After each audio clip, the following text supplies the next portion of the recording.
नमस्कार, PTC news देख रहे सभी दर्शकों का स्वागत। मैं हूं आपके साथ अतुल वर्मा, लेकर हाजिर हूं हरियाणा का बुलेटिन। खबरों की शुरुआत करते हैं। हरियाणा में पंचायत चुनाव के तीसरे चरण का ऐलान हो गया है। राज्य के चुनाव आयुक्त धनपत सिंह ने प्रेस कॉन्फ्रेंस में यह जानकारी दी है।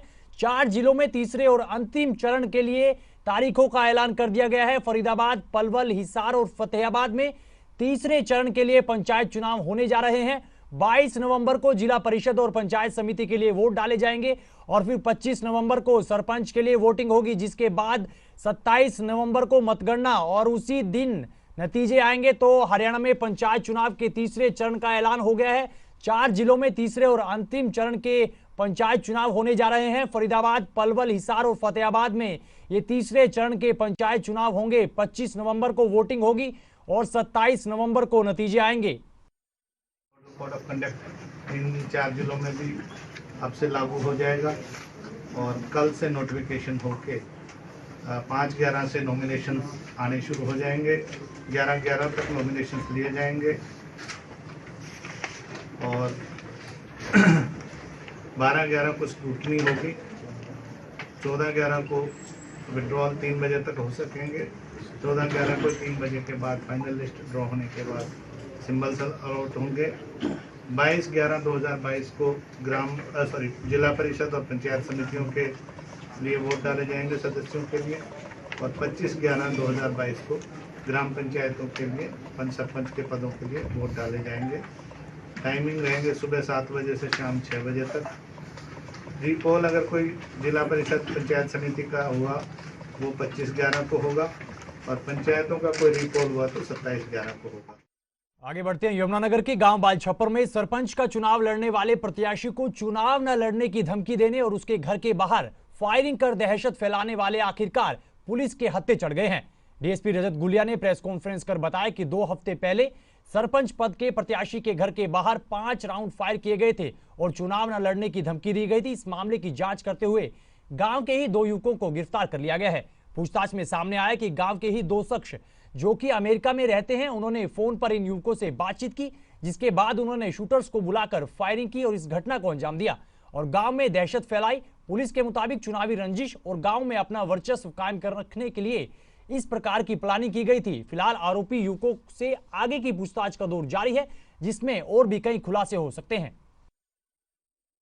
ये इनका देखिए, जो अभी तक बात जो हमारी जांच में सामने आई है वो पंचायती चुनाव को लेके जो गांव में रंजिश रहती है उसी के संबंध में इन लोगों ने इस वारदात को अंजाम दिया। अभी तक की जांच में जो इनिशियल हमारे सामने फैक्ट्स आए हैं वो यही आए थे। उन्हीं के बिना पे जब हमने इन्वेस्टिगेशन चलाई थी फिर इन दोनों लड़कों की अरेस्ट हुई है और उन्होंने भी अभी बाबू का ही नाम आगे लिया है। शूटर्स और हैं, अभी इनको रिमांड पे 3 दिन को इनको रिमांड पे लिया गया है। जो उनकी डिटेल्स हैं फिर जैसे हम आपके साथ साझा करेंगे। अभी कितना उसका राइवलरी का इशू था, वो डायरेक्टली इनडायरेक्टली ये चाहता था कि गांव में उसका वर्चस्व कायम हो, इसलिए उसने इन वारदातों को अंजाम दिया। ये दोनों ही बालछप्पर के रहने वाले। तो सर तक ये बात सामने नहीं आई है, लेकिन हम पूरा रिकॉर्ड चेक करवाने लग रहे हैं। अगर कहीं और भी कुछ आएगा या पहले भी हमारे यहाँ 2-3 ऐसे इंसिडेंट्स खासकर थाना छप्पर के एरिया में हुई हैं तो उनमें भी अगर इनकी संलिप्तता पाई जाती है तो उसमें भी। और साइबर सिटी गुरुग्राम में चलती गाड़ी में आतिशबाजी करने के मामले में पुलिस ने 3 युवकों को गिरफ्तार कर लिया है। तीनों युवकों पर आरोप है कि सोशल मीडिया पर फॉलोअर्स और लाइक्स बढ़ाने के लिए इन युवकों ने चलती गाड़ी में आतिशबाजी की और इसका वीडियो बनाकर सोशल मीडिया पर वायरल कर दिया, जिसके बाद पुलिस ने इस मामले को गंभीरता से लेते हुए तीनों युवकों को गिरफ्तार कर लिया। इस मामले में एसीपी प्रीतपाल सिंह की माने तो तीनों आरोपी युवक आपस में दोस्त हैं और सिकंदरपुर इलाके में रहते हैं और गाड़ियों की सेल परचेज का काम ये करते हैं। दिवाली की रात शंकर चौक से साइबर हब जाने के दौरान इन्होंने होंडई गाड़ी की डिग्गी पर आतिशबाजी करनी शुरू कर दी और पीछे बीएमडब्ल्यू गाड़ी में सवार युवक ने इसका वीडियो बनाकर इंस्टाग्राम पर वायरल कर दिया, जिसके बाद कई लोगों ने इस वीडियो पर अपनी कड़ी प्रतिक्रिया देते हुए ऐसे हवाबाजों के खिलाफ कड़ी कार्रवाई की मांग की। जिसके बाद ऐसे खतरनाक स्टंट करने और ऐसा कंटेंट सोशल मीडिया पर डालने पर अब तीनों युवकों को गिरफ्तार कर लिया गया है।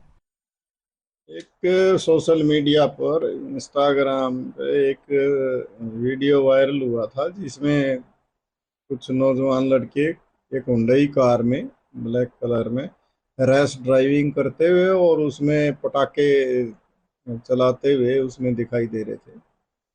जो इस पे संज्ञान लेते हुए डीएलएफ फेज 3 पुलिस स्टेशन ने केस रजिस्टर करके और उसमें इन्वेस्टिगेशन शुरू की और ड्यूरिंग इन्वेस्टिगेशन इसमें जो शामिल 3 आरोपी थे उनके खिलाफ कार्रवाई की गई, उनको गिरफ्तार कर लिया गया, जिनके नाम एक का नकुल, एक का कृष्ण और एक का जतिन है।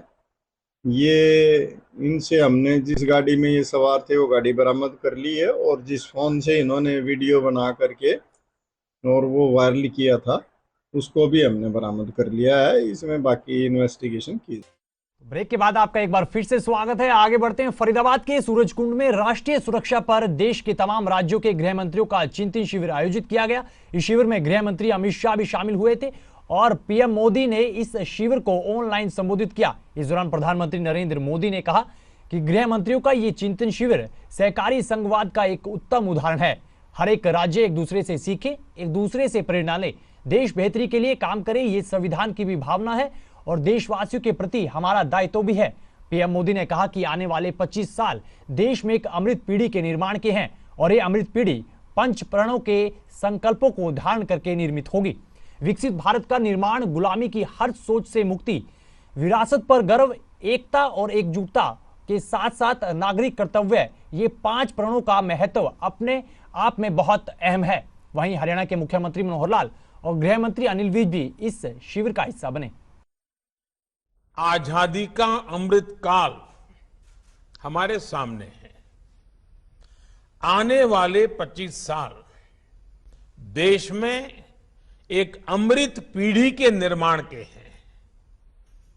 ये अमृत पीढ़ी पंच प्राणों के संकल्पों को धारण करके निर्मित होगी।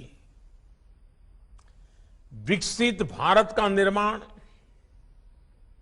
गुलामी की हर सोच से मुक्ति, विरासत पर गर्व, इन पंच प्राणों का महत्व आप सभी भली भांति जानते हैं, समझते हैं। और हरियाणा के मुख्यमंत्री मनोहर लाल ने फरीदाबाद में 130 करोड़ रुपए की लागत से तैयार हरियाणा के पहले आधुनिक वातानुकूल बस अड्डे का शुभारंभ किया। इस मौके पर परिवहन मंत्री मूलचंद शर्मा, क्षेत्र की विधायक सीमा त्रिखा समेत अन्य बीजेपी नेता और गणमान्य व्यक्ति मौजूद रहे। इस आधुनिक बस अड्डे में यात्रियों को तमाम उच्चतर सुविधाएं मुहैया होंगी। वहीं शॉपिंग कॉम्प्लेक्स और मल्टीप्लेक्स सिनेमा की सौगात भी लोगों को यहां पर मिलेगी। मुख्यमंत्री ने बताया कि पब्लिक प्राइवेट पार्टनरशिप के आधार पर 4 एकड़ में बने प्रदेश के पहले इस आधुनिक बस अड्डे को 99 साल की लीज पर दिया गया है और जल्द ही बल्लभगढ़, गुरुग्राम, सोनीपत और करनाल में भी इसी तर्ज पर आधुनिक बस अड्डे बनाए जाएंगे। मैं प्रदेश के मुख्यमंत्री मनोहर लाल जी का धन्यवाद करूंगा। हरियाणा में पहला बस स्टैंड लेटेस्ट जो टेक्नोलॉजी के साथ बना है, पहला बस स्टैंड फरीदाबाद में बना है और ये इस तरह का बस स्टैंड होगा जो जैसे आप एयरपोर्ट पे देखते हैं या रेलवे पे देखते हैं, और इस तरह का ये बस स्टैंड जो बना है जो 125 करोड़ की लागत के आसपास इसमें लागत आई है। पीपी उस पर हमने बनवाया है और 4.5 एकड़ के आसपास इसकी ज़मीन है और ये सबसे पुराना बस अड्डा है। NIT पहले था, बल्लभगढ़ में था और पहला बस अड्डा है और सारे प्रदेशों में चाहे वीडियो को चाहे AC है और हम इस टाइम को सबसे ज़्यादा बस देंगे, जहाँ से तीर्थ के लिए हो, हरिद्वार के लिए हो, उत्तराखंड के लिए हो, हिमाचल के लिए हो, मुल्तान के लिए हो, और जहाँ तक भी जितनी जरूरत यहाँ पे पड़ेगी हम जितनी सारी आने वाले समय में ज़्यादा से ज़्यादा बस सुविधा इस बस स्टैंड को देंगे जो लोगों को लाभ मिले। ये जो NIT का बस स्टैंड जिसके नाम से बुलाया गया था, लेकिन उसमें जो फंडामेंटल चेंजेस 2 मैंने की हैं, एक तो इसका नाम डॉक्टर मंगल सेन जी के नाम पर रखा गया है, दूसरा इसको बस स्टैंड की बजाय बस पोर्ट कहा जाएगा। तो ये 2 बातें ज़रूर आपको जो उल्लेखनीय हैं, जो आपको बताने के लिए ये हमने बताई है। तो इस प्रकार से न केवल हरियाणा में बल्कि बाहर के प्रदेशों में हरियाणा रोडवेज की सेवा को एक बहुत अच्छी सेवा मानी जाती है। अगर 2 रोडवेज की प्रदेशों की अलग अलग बसें हों तो सबसे पहले हरियाणा रोडवेज की बसों में ही लोग बैठते हैं। इसलिए मैं हरियाणा रोडवेज के जो कर्मचारी हैं, रोडवेज के जितने अधिकारी हैं उस डिपार्टमेंट के, उन सबको बहुत बहुत बधाई और शुभकामनाएं देता हूं। आगे बढ़ते हैं। सिरसा जिला परिषद चुनाव में वार्ड नंबर 6 हॉट सीट बन गया है। यहां पर चौटाला परिवार एक बार फिर से एक दूसरे के आमने सामने चुनावी मैदान में है। एक तरफ कैबिनेट मंत्री रणजीत चौटाला के बेटे गगन सिंह यहां पर चुनाव लड़ रहे हैं, तो वहीं उनके सामने अभय चौटाला के बेटे करण चौटाला ने भी ताल ठोकी है। गगनदीप सिंह अपना नामांकन पत्र दाखिल करने लघु सचिवालय पहुंचे और यहां उन्होंने एडीसी के सामने अपना नामांकन पत्र दाखिल किया। उनके साथ कैबिनेट मंत्री रणजीत चौटाला और उनके पारिवारिक सदस्य भी मौजूद रहे। इस दौरान रणजीत चौटाला ने कहा कि गगनदीप की इस चुनाव में एक तरफा जीत होगी। जिला परिषद हमारे चुनाव है वो चौधरी रणजीत सिंह जी की रानिया कॉन्स्टिट्यूंसी के अंदर आता है 2 नंबर 6 और चौधरी रणजीत सिंह जी ने बहुत विकास कार्य किए हैं, तो हम जो वोट मांगेंगे विकास के नाम से वोट मांगेंगे। और बाकी चौधरी रणजीत सिंह जी ने नालियाँ बना दी और बना दी। और ये जो चुनाव है आज सरकार है बीजेपी की प्रदेश के अंदर, तो ये सरकार चुनाव बीजेपी का भी है एक तरह से, और हम लड़ेंगे, लोगों की लड़ाई लड़ेंगे और हम जनता के साथ है, जनता हमारा परिवार है। हमारे बीजेपी ही सब जगह चुनाव लड़ रही है। हमारे जिले में 24 सीटें 24 की 24 लड़ रहे हैं। कुछ ऐसे हैं क्योंकि उन्होंने इंडिपेंडेंट छोड़ा था, कुछ लोग हैं जो बिना सिंबल के लड़ रहे हैं, कुछ ऐसे लड़ रहे हैं 24 सीटों की लड़ रहे हैं। और हमारी मेजोरिटी है कि एक तरफा मेजोरिटी। गगनदीप मेरे बेटे ने 6 नंबर जोन से नॉमिनेशन फाइल करा है। एक ऐसी जगह पर रह के हमारा परिवार पंचायत का चुनाव लड़े, ये अच्छा नहीं लगा। पर कई बार हमारे बच्चों की नासमझी से ये चुनाव लड़ना पड़ रहा है, तो मेरे बेटे को चुनाव लड़ाया और निश्चित रूप से चुनाव जीतेंगे।